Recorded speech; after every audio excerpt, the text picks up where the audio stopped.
Hello, and welcome to A Reader's History of Science Fiction, Season 3. I'm Alex Howe. I'm a full-time astrophysicist and part-time podcaster and general sci-fi enthusiast.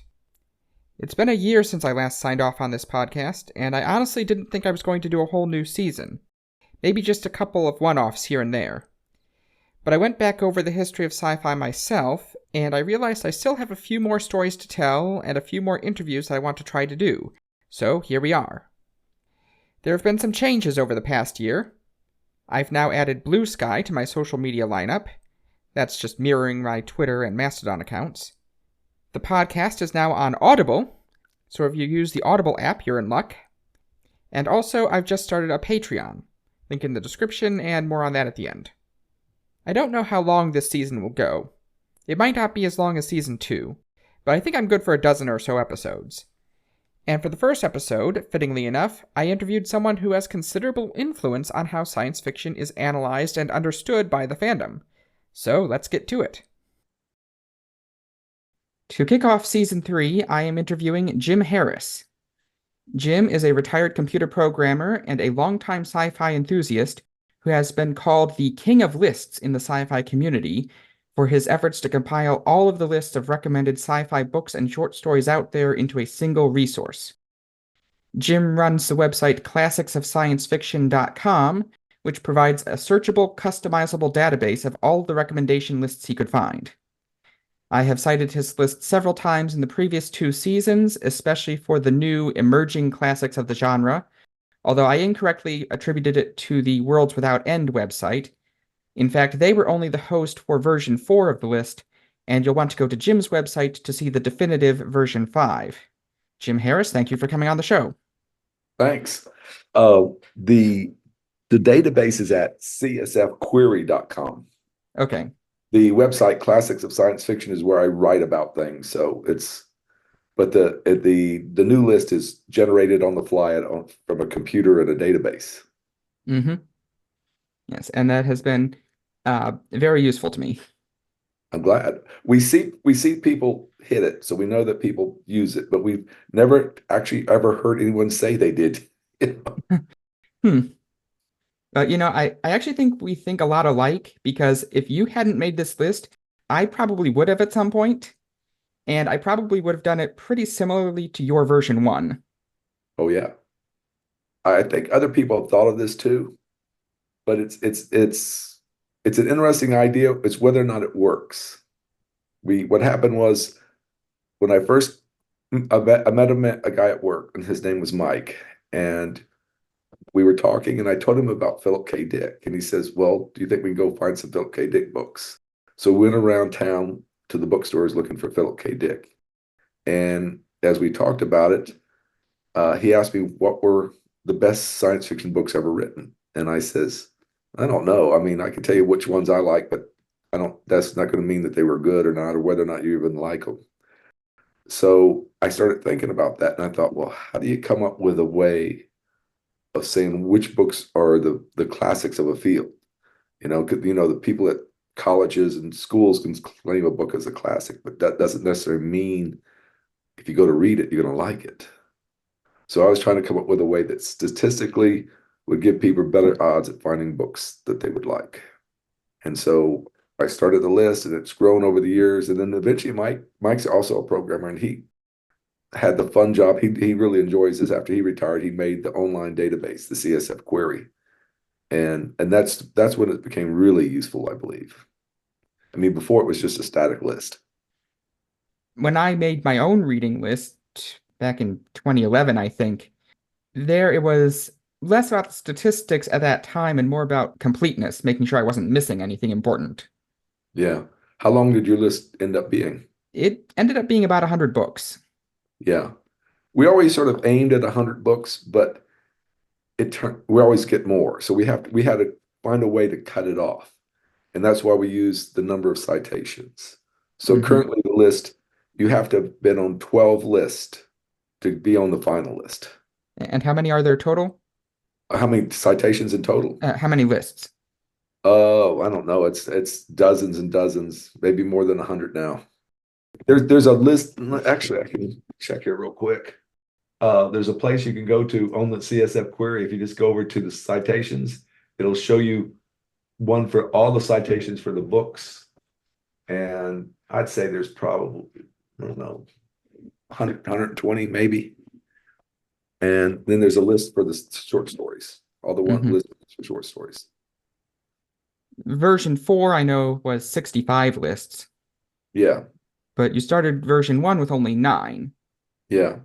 But we only required to be on 3 citations to be on the final list. And so that's not a very high bar, but it was enough to make the system work. And as time goes on, we like to get newer books on the list.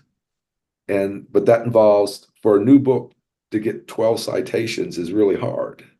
So what happens is the list is sort of delayed. It usually takes about 10 years or 15 Yes. years before you start getting on the list. But then what happens is the list grows big again. So it gets 150, 200. And most people, when they look at a list, a lot of people only go down 25 before they start getting bored, or 50. So once it gets beyond 100, 150, we figure it needs to be cut back again. So we up the citation list. So the next time we'll do it, we might only go to 13 or 14, maybe 15. But that also means any book on the list has been very well remembered. So it won an award, it was on a major list, it was on a major fan poll. And so we think of the list as the books that are most remembered. And by my count, the list is 137 books right now.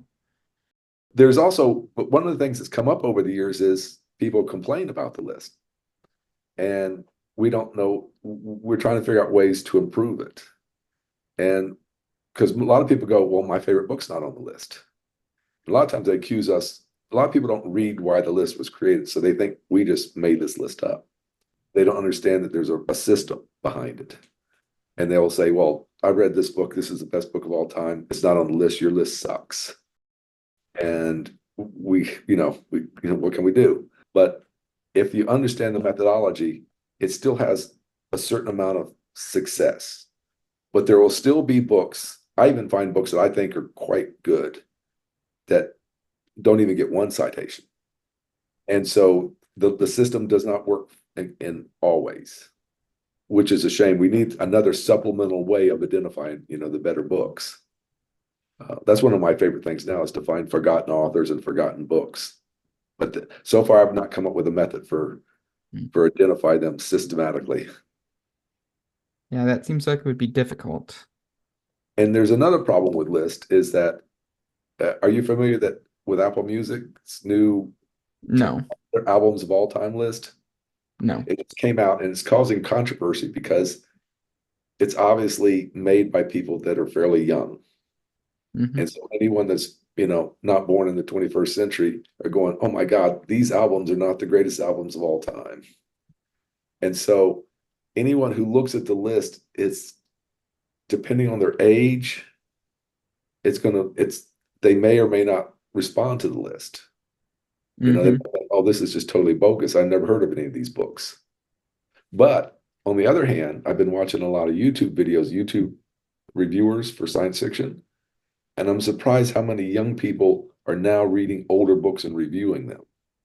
And a lot of the older books are becoming popular. So I do believe that books do survive, but there's also the countercultural factor, the cancel culture factor, in that some authors and some books are being dismissed.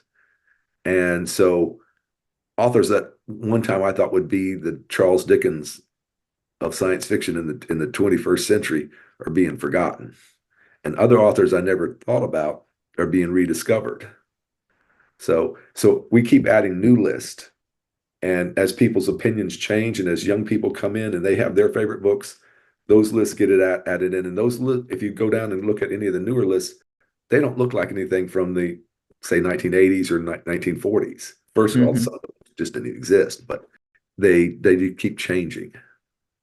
Now, at one point you mentioned you were looking for Philip K. Dick books around town. How difficult was it to find those books at that time? Well, this is back in the 80s, and we found I don't know, maybe 30 or 40 in paperbacks. We did do pretty good. We still have them, you know. We Hmm. we that's one area we both share. We both love Philip K. Dick. And over the years we've collected most of his books and books about Philip K. Dick. And he has also become a very popular writer. But in the 80s he was not necessarily that popular, you know. He's gained more popularity since all the movies were made. Do you think it was Blade Runner that did it? Oh, Blade Runner was the start of it. But it's like when I told my friend Mike about this weird guy, Philip K. Dick, that it just caught his attention because he was so interesting sounding. When you read his books, are you a Philip K. Dick fan? I'm not. His books were okay, but not the kind that hold my interest. Okay. But there are a lot of people that now that really like Philip K. Dick. And he's a good example. You would not have predicted back when he was alive that he would be one of the major writers today. You know, one of the Hmm. ones remembered. Yeah, I in a previous episode I talked about, there's the big three of sci-fi, which are Arthur Clarke, Isaac Asimov, and Robert Heinlein. But Yes. I think there's a big three of sci-fi movies, and that is Stephen King, Michael Crichton, and Philip K. Dick. Huh. I've never heard of that before, but Stephen King, Michael Crichton, and Philip K. Dick. Okay. So you're not going to count the George Lucas movies? I guess authors whose books were turned into movies. Okay. Okay. I see what you're doing. Yeah, because Heinlein, they had made a couple movies from him, but he never went anywhere. They made a couple movies for Clark. He never became famous. They have the new series, the Foundation series on Apple TV, but I don't know if Asimov has much fame among young people today. Yeah, you hear about him a little. The laws of robotics are still well known, of course. But talking about looking for books in bookstores, and in your original article, you talked about used bookstores.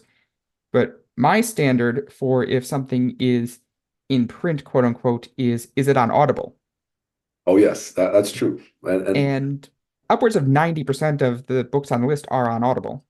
that's one of the things I've thought about doing is making a citation of all the books that are on, giving a citation credit for any book that's on Audible, or given a citation credit for any book that's been made into a movie.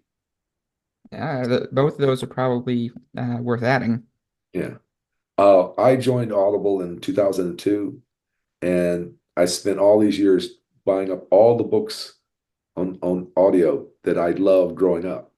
So and over the years, over the past 2 decades, they've actually published most of the classics of science fiction.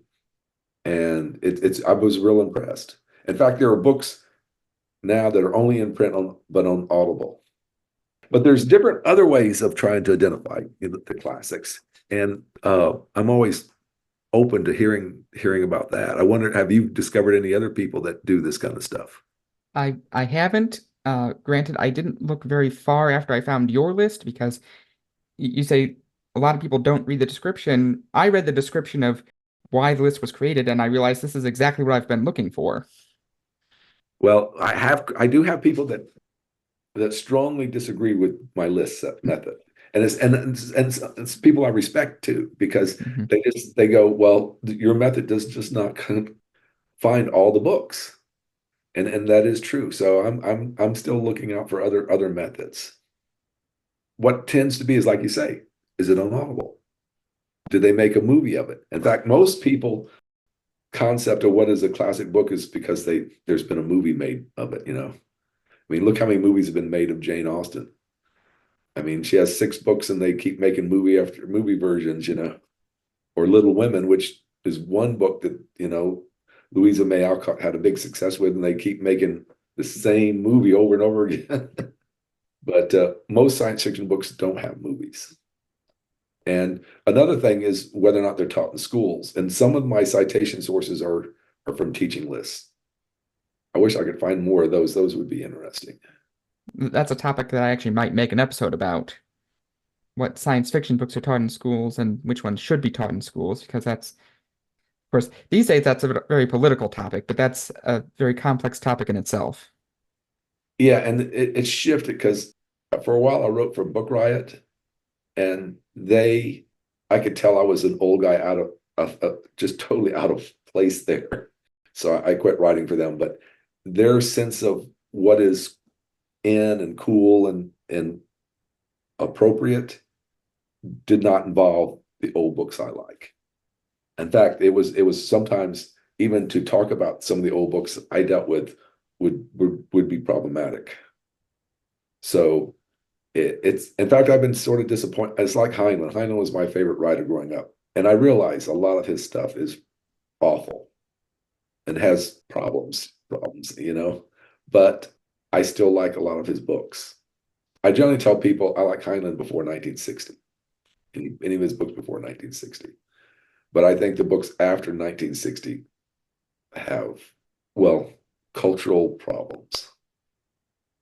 I mean, that's interesting because I really liked The Moon is a Harsh Mistress, which is 1966, and it definitely feels dated, but I think there are a lot of very interesting ideas and good storytelling in there too.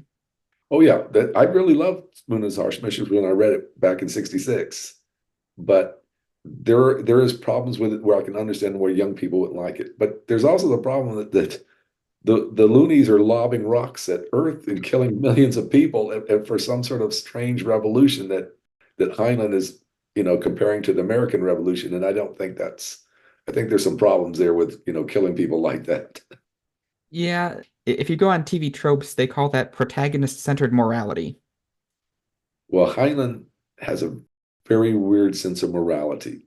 In all of his later books, he kept killing people because he thought that they were rude, that rudeness or bad manners was justification for killing people. And I'm going, whoa, man, you're not gonna, your books are not gonna live in history for this. It is interesting to look at science fiction over a long period of time. It's like right now I'm looking at stuff in the earliest 20th century or even 19th century, and some of the very same subjects are covered.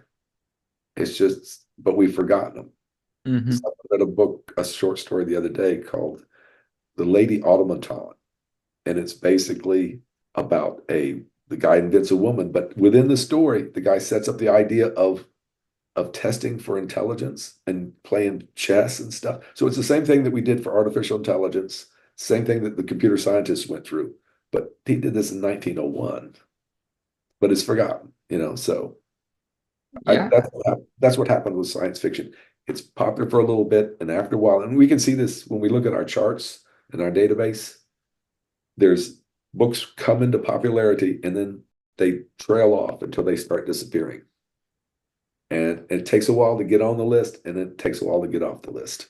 and I've been reading Samuel R. Delany, and he was doing stuff with body modification in the 70s that I had only seen from Christopher Paolini today. Yeah. But even there's even earlier stuff with that. You have to go back. For some reason, I tend to think that the human beings have always been the same. There's a story I once read about where they said the Neanderthals made the same tools for 200,000 years. And we think of ourselves as being different because culturally, our societies and our technologies is constantly changing, but our personalities haven't. And I think we think of the same ideas, been thinking of the same ideas for thousands of years. It's just they come out in stories differently. So the idea of creating a artificial being has been around a long time. The idea of a post-apocalyptic worlds has been around since the Noah and the flood story, which was even old when that was written because it was from the Babylonians.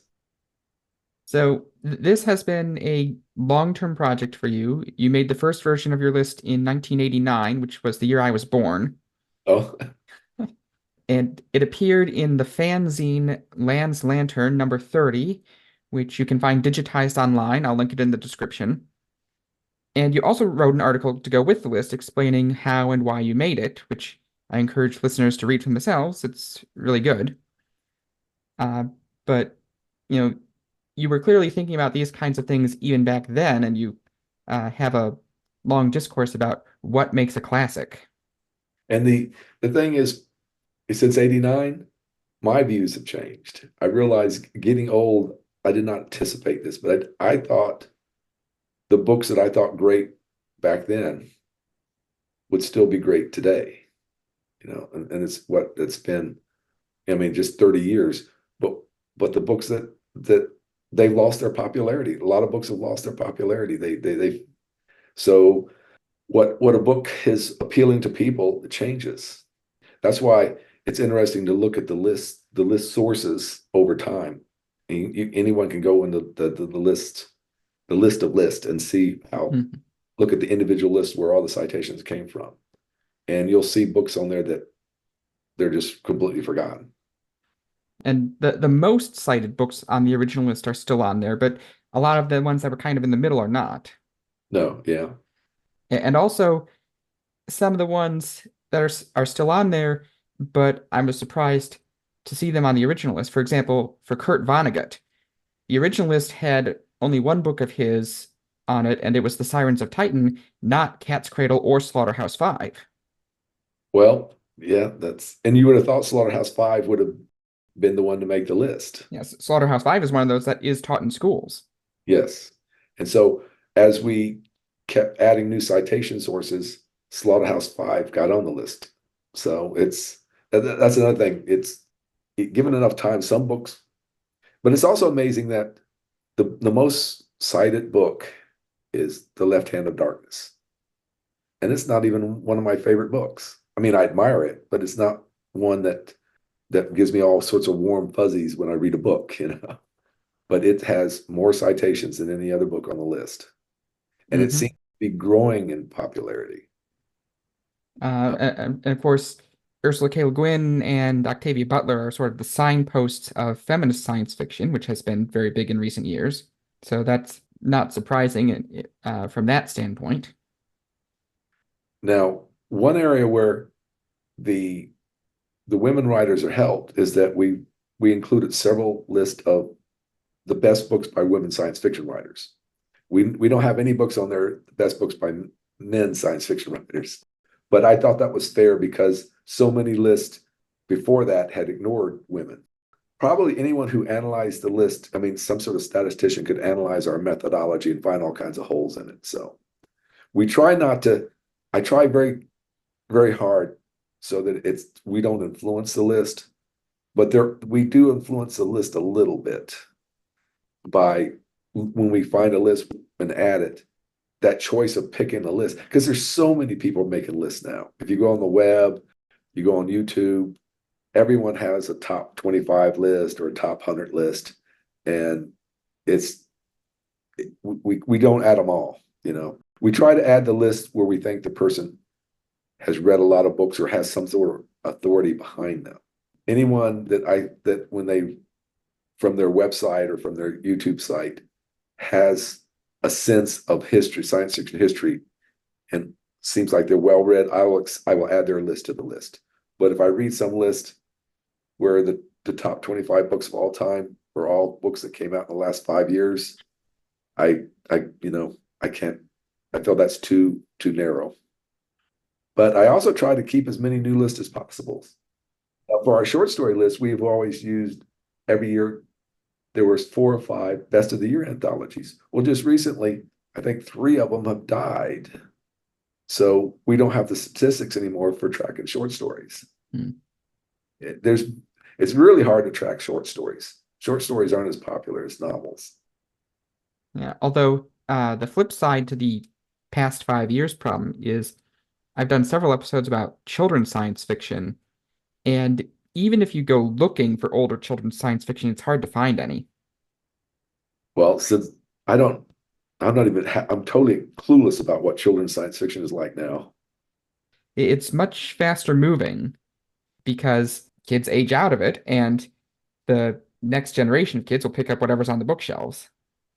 Well, that's sort of what happened when I was growing up in the 60s. I read what was popular that came out in the 50s because that was what was on the library bookshelves.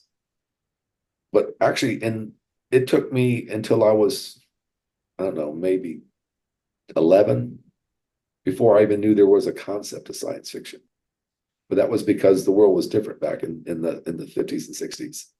Nowadays, your average kid knows science fiction is probably one of the early terms that they discover, and they've probably seen every science fictional concept in some sort of cartoon or TV show by the time they're 5 or 6. So it's a whole different world now. I didn't learn about time travel until I was 11 or something.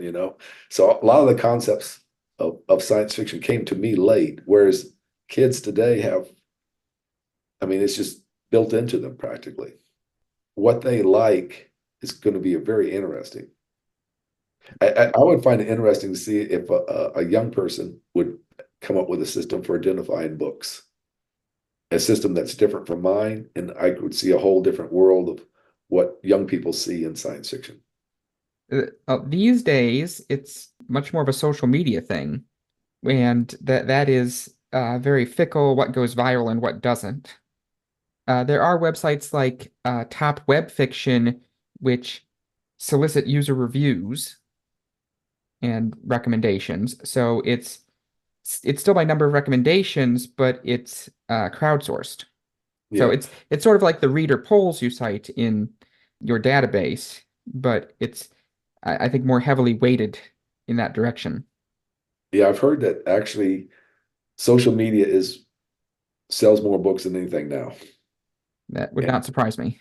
and I have no way of tracking that. So now some young person that's good with computers might do that. That would be very interesting to see. But my theory has always been, why read any book when you could read a great book? But the trick is, how do you find a great book? Just because your friend says the book is great doesn't mean you're going to like it. And so coming up with a statistical way of saying that a whole lot of people like these books is was the hypothesis that I work from. I know it doesn't work all the time, but it's been an interesting way to do it. And I know over the years I've had people email me and say they took the list and they started reading every book on the list.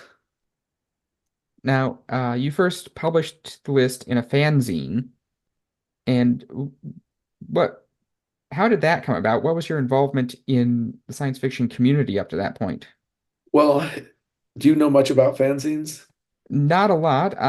These days it's more about fan sites, of course. Yeah, well, fanzines were amateur magazines, and it was like the social media of its day. Before you could actually in the 80s wrote for Land's Lantern, there were already bulletin board systems and CompuServe and things like that. So that was already big. Well, yeah, but before that, when I was growing up, when I was growing up, I only met one other person that read science fiction. And to meet other science fiction fans, you had to do it through the mail, and you did it through fanzines. And you would subscribe to a fanzine. They weren't very much money, or you published a fanzine and trade it for other fanzines. And it was that version of it had that same outlet as social media does. So you would read reviews and you'd read interviews and opinions and stuff. And it was a way of communicating. All that's been supplanted now by the internet. But it was a fun time. It was a fun time. And so I used to even belong to an amateur press association where we would each make a fanzine and send it to a central editor, and then it was collated in a bundle of fanzines were sent back to us. So every 4 months, I got all the fanzines from all the members. And that's, of course, communication was at 4 months level. No, actually, it's every 3 months. It's quarterly, and so every 3 months we would reply to the other fanzines, and so the communication speed was once every 3 months. So you can imagine what it is now, what it seems like when you can just talk to someone instantly from all Hmm. over the world. And the fact that you can find a community for almost any obscure interest. Yeah, well, and that's one of the things. I'm in a Facebook group for science fiction short stories, and I'm working with two other guys, one guy from England and one guy from South Africa. So I had to go pretty far to find someone with the same exact interest. It would be interesting to do a study of these sorts of precursors to social media because what you're talking about with fanzines sounds like letters that were exchanged between Descartes and Fermat, the famous mathematicians in the 1700s, letters that were exchanged between Archimedes and Eratosthenes 2,000 years ago. Yeah, the early days before the printing press, it was letters and scrolls and whatever. But after the printing press, and this is one thing I've been studying lately, is the rise of the novel. So I've been reading about bookworms in early America, starting in the 1700s. And so in the early days, the way people communicated and shared the mass media of the early days was either the newspaper or magazines, periodicals. So most stories, even novels, were first printed in magazines, and you would have letters to the editor and stuff. It was a whole that was we had this. It served the same purpose as the internet today. It's just very slow. And then once radio and TV and movies came out, things speeded up. But for a while there, the whole world was just magazines, just periodicals or letters. The whole world of fandom was based on letters in the early days. What would happen was when they first started science fiction magazines, you would send a letter to the editor, and then if you saw someone write a letter, you would write a letter to that person. I even made friends that way. I would see a name in a magazine, and I would send a letter to them. So letters were very important back then. So how did um how did the list make the transition from this article in a fanzine to a website where you did an updated version every 10 years and then finally now we have the database? Well, before the World Wide Web, there was a technology called Gopher, and it was basically to put text on the web. It's just pretty much ASCII text. And for the fun of it, I set up a Gopher server and I put the list on there, and it attracted attracted interest. Actually, even before the Gopher, I had put copies of the list on. I had a bulletin board system, and I'd put it on there, and so people seem to always like the list. It's always been sort of a popular thing. And so it went from the bulletin board to the Gopher, and then when World Wide Web came out, I put it on the web servers, and eventually I had my own web server, and then I went to a hosted site, and then I sort of let it go. I just sort of let it go for a while because updating it was very tedious. And then I told Mike about the fact that it's so much work to update it.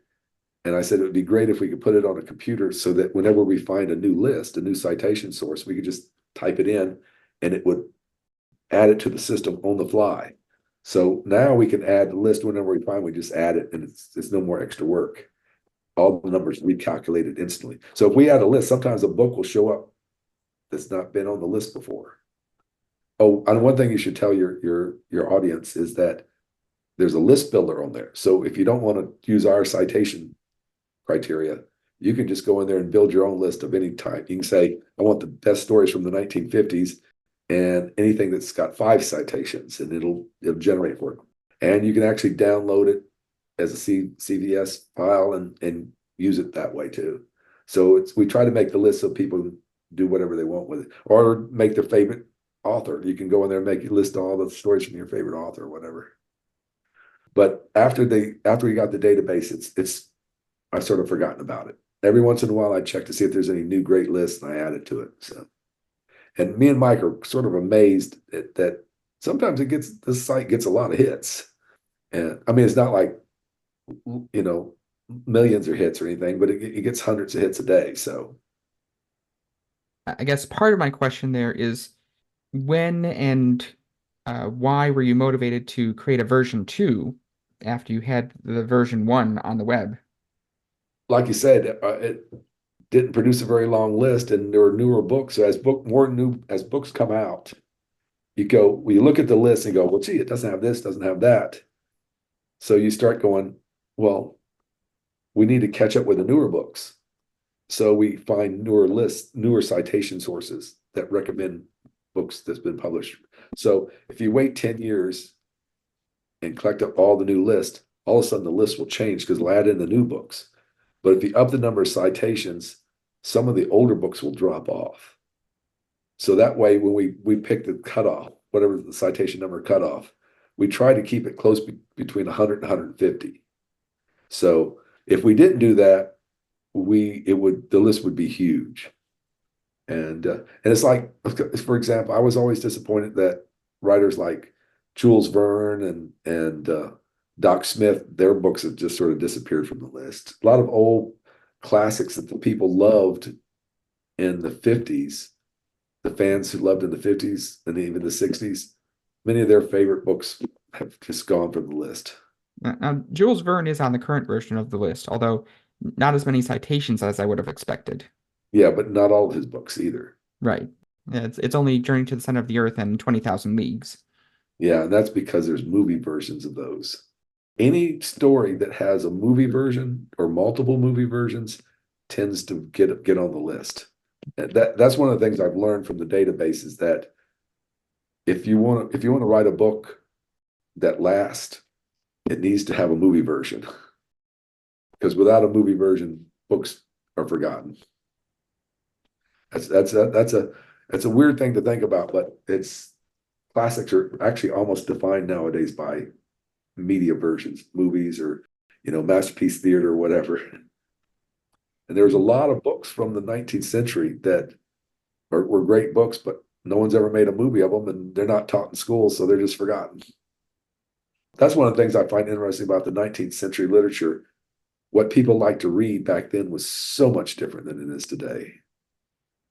I did not realize this till I got older, but what I like to read in science fiction from the 50s and 60s and 70s, the appeal to them is just different, is to the people today is not the same because they're younger and they grew up in a different world. It's hard to understand when you're as you get older that young people don't see the world the same way you do. And so they're not going to see the books the same way. In a way, it hurts your feelings a little bit when your favorite books are ignored. But on the other hand, you can understand that they didn't make the cut. I've wondered what does classic science fiction look like to Gen Z or even the next generation? Because even though I'm a millennial, I'm old enough to remember not having internet. I'm old enough to remember not having cell phones, and the next generation has always had smartphones. So how do they feel about, an Asimov or a Clark where they don't have that technology? Well, part of the thing is that the change, I think that younger readers today, like a different style of story. So that how the story is told is more of a factor than what the technology or theme is. It's like is it Becky Chambers? Is that her name? I read one of her books and I thought, well, this is interesting. Every character in here is likable. And the whole novel, her whole novel was very pleasant. And I'm going, gee, I sort of miss assholes. In the old days, you had horrible people. Sometimes even as the protagonist. Yeah. And so nowadays, the younger people seem to like everyone being nice. And so if you read older books, I can understand where they go, wait, this book is full of awful people. And so that can change the opinions of people, the reader's taste. But also, I think how we apply the like space travel. Space travel seems to be different today. I mean, there are people who like the adventure of space travel, but it's more about this, like the culture series. It's more about the society than it is of conquering space or the final frontier or things like that. So what it is people today, the newer writers, they go, well, I'm going to use science fiction for this purpose, using the same themes and ideas, but they just restructure it for a new way of looking at it. And so I think the younger readers see that. And so when they're judging older books, it doesn't meet that criteria. And we do still have Star Trek, but Yeah. that is something I've noticed, that Star Trek kind of has its own niche of strange new worlds that not a lot of other science fiction gets into. Star Trek was very interesting. See, I remember watching the very first episode of Star Trek when it came out. I was all summer they were advertising it, and I watched it, and I didn't realize it at the time was before Star Trek. It seemed like there were only maybe thousands of science fiction fans in the country. Well, after Star Trek, there was millions. Hmm. In fact, one of the oddest things was I met young women that they say they like science fiction, but it was mean they like Star Trek. And then in 77, after Star Wars, it seemed like tens of millions of people claimed to like science fiction. So it really, those two universes had a tremendous impact on science. But before Star Trek, anyone that read science fiction was nerdy or dweeb or a zero. I mean, you were not a popular person for reading science fiction. You know, you would hide your science fiction book in a Playboy so not to be embarrassed. But after after Star Trek, things really changed. And I've done an episode talking about not Star Trek specifically, but sci-fi and television, and Star Trek generated its own fanzines, it generated its own conventions. It wasn't the first fan fiction, but it kind of kicked off fan fiction as we know it. Yes. And its fan base had a lot of educated people and a lot of very dedicated people who would write in letters to the studio and pursue careers in science because of it. And I'm one of them. I grew up watching The Next Generation and Voyager. Well, the Star Trek when it came out, it didn't happen right away, but starting in the early 70s, they started overwhelming the normal science fiction fans. I remember it seemed like conventions used to be about science fiction, and to me, science fiction meant books and magazines. And then more and more people came to science fiction conventions, and it was about Star Trek, and then it was Star Wars, and then it became all the media, the games, everything involved with things that weren't books. Actually, the last time I went to a convention, which was many years ago, I couldn't even. There was no book dealers. You know, that it was books were forgotten. But it had a tremendous impact on Star Trek, and I think I think it was good. You know, I mean, and Star Trek was very positive. I don't know about Star Wars. I mean, it's not this. I'm not saying Star Wars was negative. It's just that Star Wars seemed more like fantasy, whereas Star Trek seemed to be like, oh, we can do this. Star Wars was basically Wagnerian opera in space. I also, when I was growing up, anyone that was a science fiction fan, a lot of times were a space enthusiast. And so it was all start being a science fiction fan was also meant that you thought that all this was going to happen. We were going to build robots. We were going to go to, first we were going to colonize the solar system, and then we were going to go out and colonize the galaxy. But all that has changed now. I don't know if science fiction is really about that anymore. I think science fiction is about being entertained and escapism, and they just sort of accept it for what it is. I mean, there's a reason it's usually science fiction and fantasy. And the writing has gotten much better. I mean, I can understand why young people like the books they do because they are a lot more engaging. A lot of the older science fiction books are clunky. So I can understand why they're being forgotten. If you learn how to read old stuff, I now can get into the style of 19th century and early 20th century. But when I was younger, when I read that, I thought it was just almost impossible to read. I don't have a lot of luck with 19th century. Some of it is really good. If you talk mid 20th century, I've always found Arthur Clarke to be very engaging. Yeah. What about Asimov and Heinlein? Those were, like you said, Not as much. Asimov, I think, is kind of clunky. yeah. Heinlein is kind of hit and miss. Now, Heinlein actually was the better writer. His trouble is his topic is what caused people problems. Hmm. But when he came on the scene, it was like night and day. He was such a good storyteller. And Clark and Asimov, neither one of them, they have almost a dead ear for fiction. They were about the idea. But Heinlein, especially if you listen to him on Audible, Heinlein has, and the stuff before 1960, even the stuff that I don't like. Once he get his later stuff is really awful to listen to. But if you listen to some of his early stuff, I'm surprised how dramatic it is. Whereas Clark and Asimov, they had no sense of drama whatsoever, and they had no sense of emotion. They couldn't create an emotional scene, but they were really good at creating far out ideas. So and that's why they were popular. I don't know if they're still popular or not. I mean, they had to really rewrite the Foundation series to put it on TV, and they had to give it some characters. The characters that it came with were not that particularly good.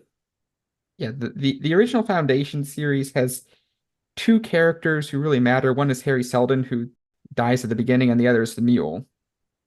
But they're just characters that play out the story. They don't have any real personality or background, or you don't feel like you know them as a person.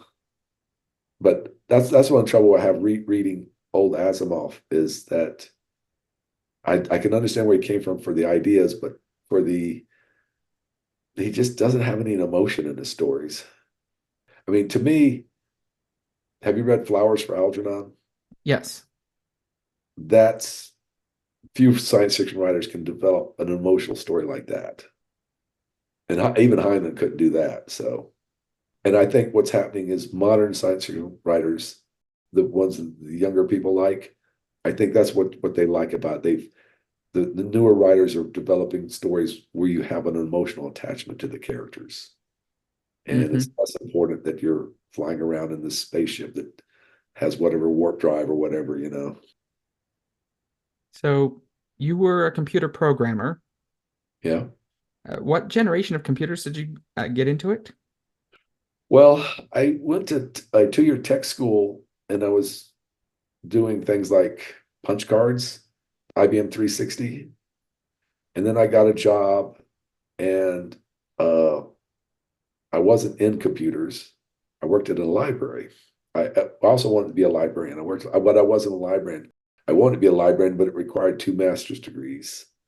So I was thinking about doing that, but what happened was I eventually got into doing computers at a college, and I developed a database system for a student database system with DB3, DBase 3.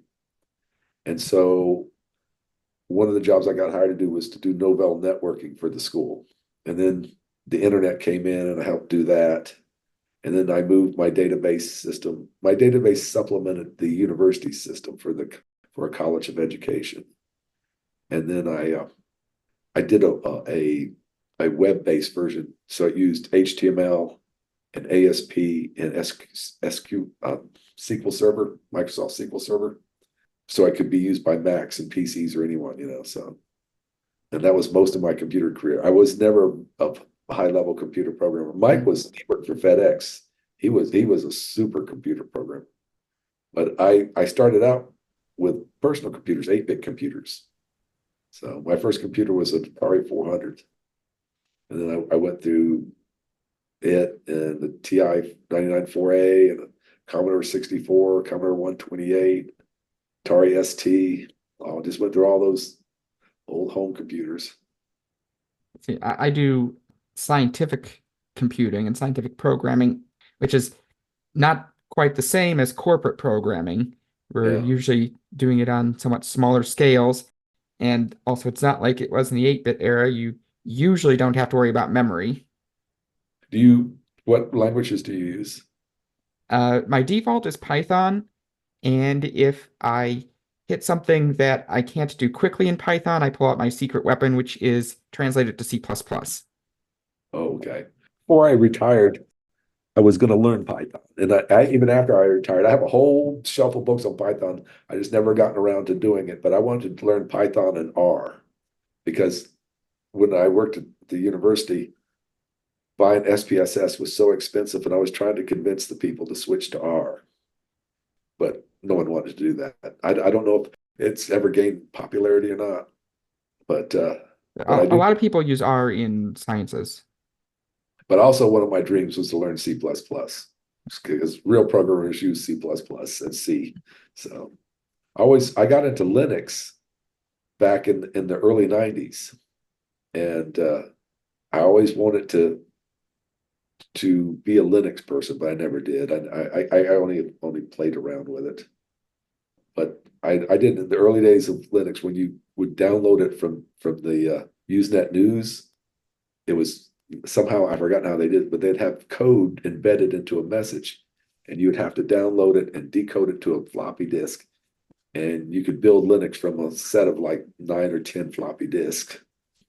And I kept waiting for Linux to catch on, and I never could switch over because there's always things on the PC that I had that I couldn't do on Linux. But you originally wanted to be a librarian? Well, what happened was, in tech school, I was doing COBOL, and I did not think that was very much fun. Yeah, I was afraid I was going to get a job in a bank and have to do accounting, COBOL accounting. And so I thought, since I love books, I thought being a librarian would be fun. And I did love working in a library, but that just never worked out. I mean, you had to have an MLS degree, Masters of Library Science, and their accredited schools are only in certain places. I would have had to move to another city to get that. And after I married, that wasn't very practical. So when a job came up with computers, I applied for it and got it. So did that. But I would have loved to have been a librarian too. That would just, being around books and periodicals is something I like.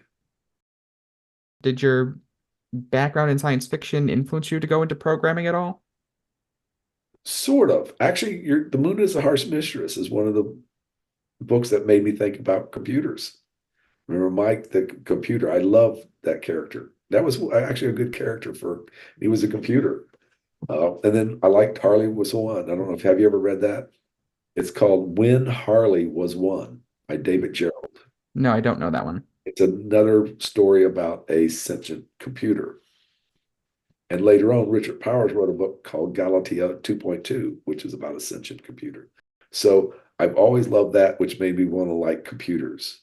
But then when I was a kid, I also wanted to be a scientist, but I never had the math skills. So when I had a chance to go to college, I sort of thought, cool, computers is sort of like science. So I did that. But it turned out to be computers more like business at the school I went to. So it was, doing payrolls and stuff like that. So it wasn't that exciting. So I started out with COBOL and assembly language and PL1, things like that. But it was all geared toward business. Yeah, I took AP computer programming in high school, and that used Java. I think it still uses Java, and that is probably fine for business, but not for what I'm doing, which is scientific. Yeah. Well, Python is so useful. It has so many wonderful libraries. And it's designed, what appeals to me about Python is that it's not designed for people that you don't necessarily have to be a computer programmer. It's like, here's a tool that any scientist or mathematician or anyone who wants to do calculations, or even if you're a kid writing a little program, you can learn Python and get the job done. Doesn't run very fast, but it is impressive what it can do. And all the large language model stuff seems to be Python too. Hmm. That's one reason I would like to get back into it is because machine language. That would be interesting. One more thing that I saw on your blog, you said that ChatGPT has made it harder to write about AI because what was science fiction is now becoming reality. And Uh, I feel like there are still interesting stories to be told about AI on its current trajectory. And I actually wrote one on my blog, and I have a couple other ideas I'm thinking about. what it is that the current state of AI is going to freeze people into what they think AI is, whereas AI could be so much different.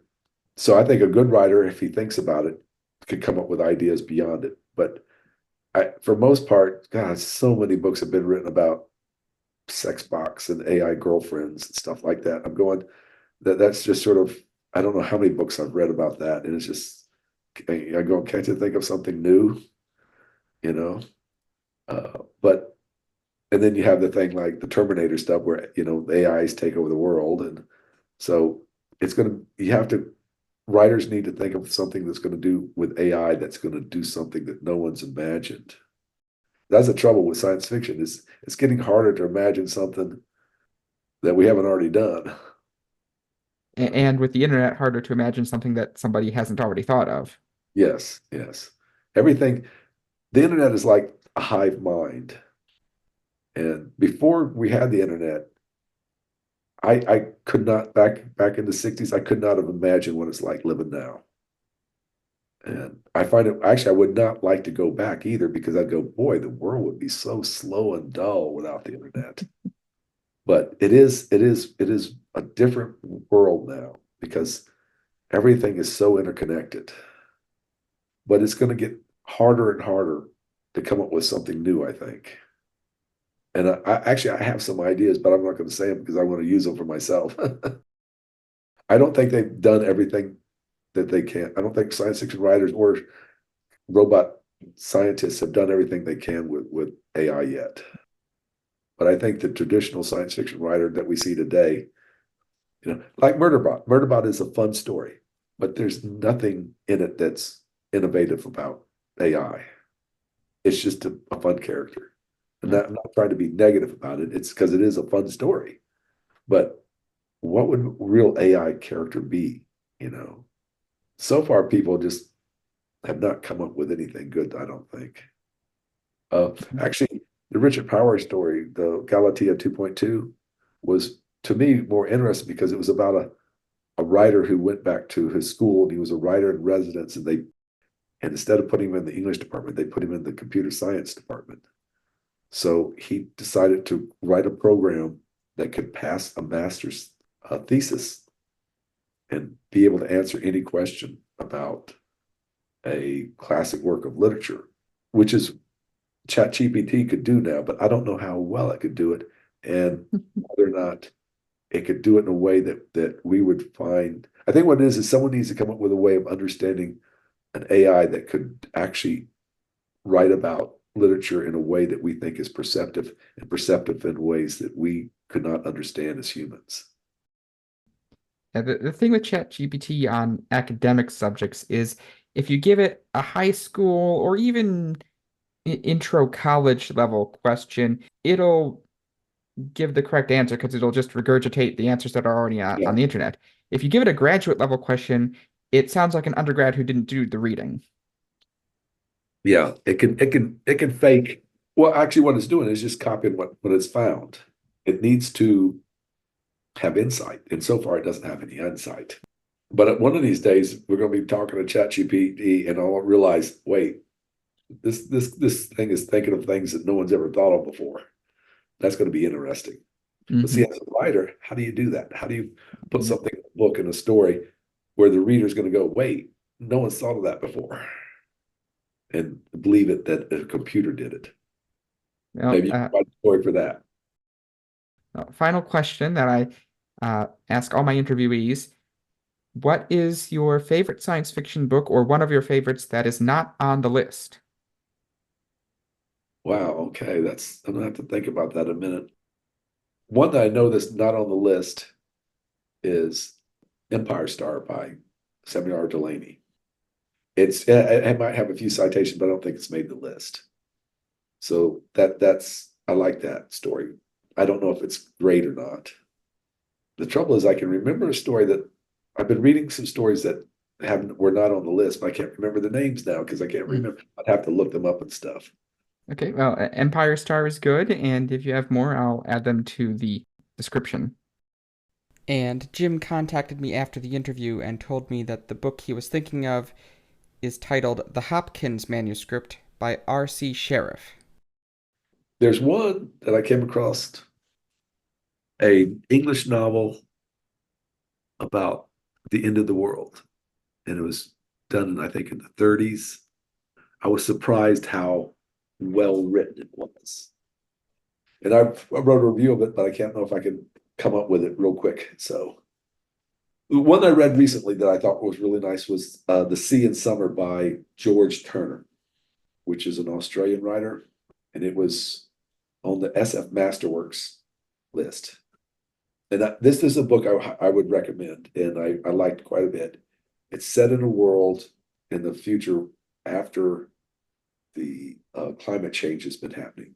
And the Australian government, to support people, they have not quite a minimum wage, but what they do is they provide for people to live in these large towers, so that if you can't make your own living, there's a society is divided up into three groups of people: the people that can still work and make their own living and they do well; the people that don't have a job, they're given a form of the dole, which is their living is provided for, but that's all.